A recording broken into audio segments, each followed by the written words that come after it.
Bounce, snap, put the foot up, cross, ball change, pas de bras turn, passe step. Every movement you make says something about you. You don't need words to tell an amazing story.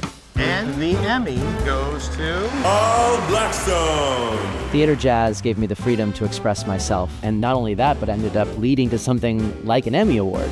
If you develop the skill to give your movement a meaning, it's like a superpower, and people will start listening to you with their eyes. In this 7-day program, I will teach you the basics of jazz for beginners. Each step is an opportunity to feel the music. So if you have some dance experience and you want to try something new, that's exactly what we're here to do. N5, N6, and turn. Look at that attitude.